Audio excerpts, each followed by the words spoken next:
Hi guys, here's another Tesla Model S video review. I just wanted to give my thoughts on the Tesla all-weather floor mat liners that are available through Tesla. I want to give a shout out to one of my subscribers who goes by the name Xcube720, who recently asked me about the liners. So I bought the Tesla OEM liners because I always prefer to buy OEM parts and accessories. Generally I find they are better quality and in some cases have a better warranty. In this case, the liners that Tesla sells are actually made by WeatherTech. Let's see if I can show you that. It's WeatherTech.com. There we go. In my previous vehicle, I had similar floor liners, but they were made by the Husky Liners company. When I was shopping for all-weather mats for my Tesla, I discovered that Husky does not make them to fit Tesla. I was really happy with the Husky liners I had. So these all-weather mats, as Tesla calls them, they sell for $200 US, and that's for the set for the front and second rows. That's actually a pretty good price. For comparison, I found identical mats from WeatherTech, the WeatherTech brand, and they were $267 US, and that was through Amazon.com. The Tesla Accessories online store states this about the mats. The Tesla all-weather floor mat is custom made using the latest in digital laser measurement for your Model S. This extreme duty floor protection covers your Model S by keeping it free from dirt and spills. The floor mats are made from thermoplastic elastomer material, which has a rigid core for unbeatable strength and easy cleanups. Okay, it's time to show you each liner mat. We'll start here with the front passenger side one. So I've had these mats installed for about 3.5 months during the summer. So I didn't clean them for the purposes of this video. You know, you can see the dirt and marks from the shoes and everything here. If this was winter time, there'd be slush, there'd be water.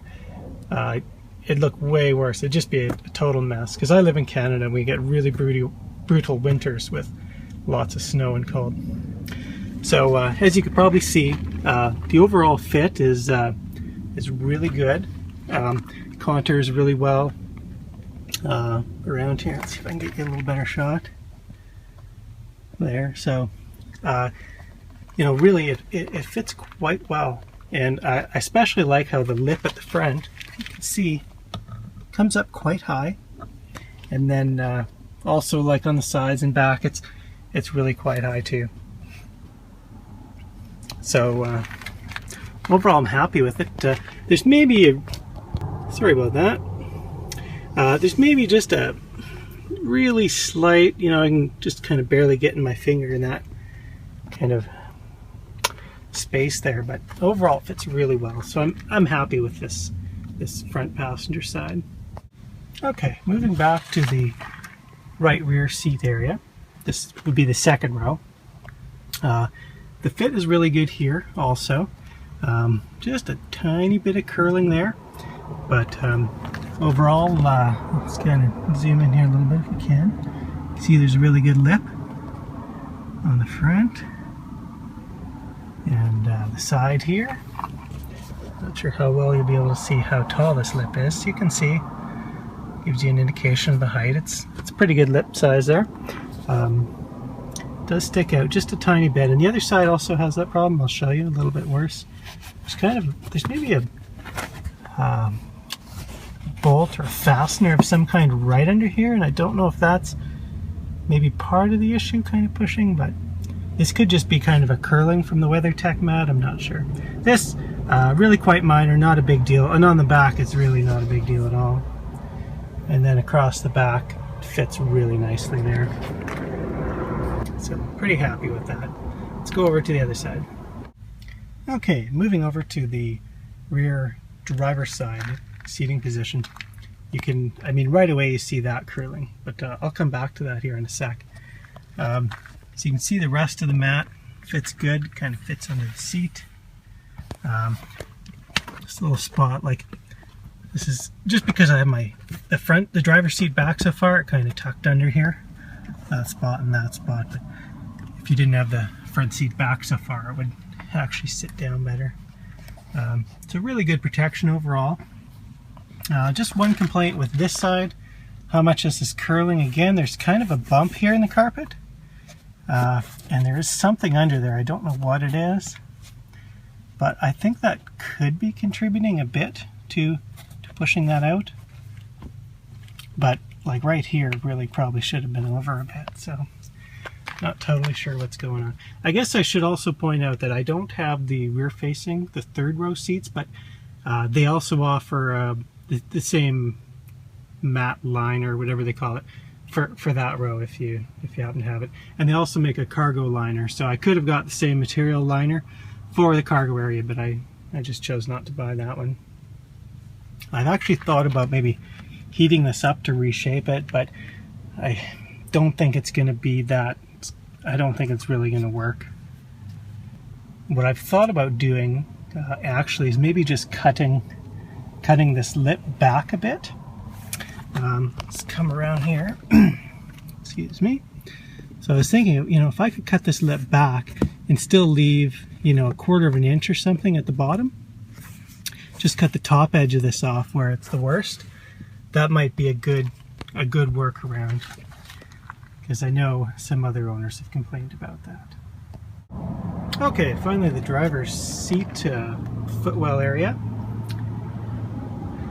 This one fits like the front passenger side, where it has a really tall lip, especially on the front and the sides, and this one actually fits even better than the passenger front one. There was that little tiny bit of a gap back there. This one fits even better. I almost think that these front mounts, the front liners, might be made out of just a slightly different material. It feels about the same, but I actually wonder if this might be a little bit harder of a material. I'm really not sure. One thing I also wanted to mention, it has just the right amount of grip. When you got your feet down there and your shoes on there, it has just a good amount of grip. It's not too slippery, it's not too grippy. All right, let's wrap it up. So that subscriber, XCube720, he asked me, would I buy them again? Well, when I compare to other aftermarket mats that don't have that big lip, I'd have to say, yeah, I would buy these again. Personally, I would say if you rarely have backseat passengers, I think these are a great mat choice due to how well the front mats fit.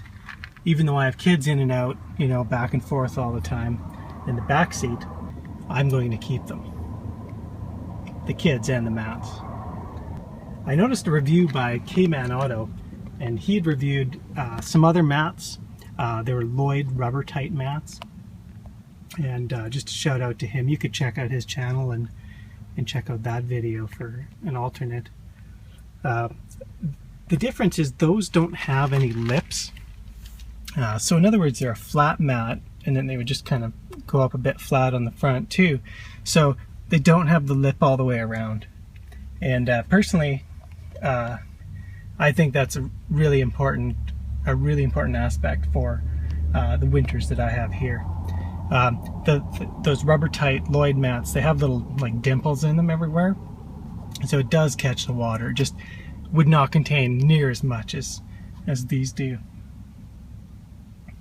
Now, with all that said, my first choice would be Husky liners due to my past experience with them, but that's not an option. The Husky liners, just for comparison's sake, they had a more plasticky feel and they were more rigid, but like I say, I think this is a close second. I hope this video has helped you. If you like it, give me a thumbs up and subscribe. And if you have any questions, comments, or you just want to share your floor mat, floor liner experiences, let me know in the comments below. Thanks for watching.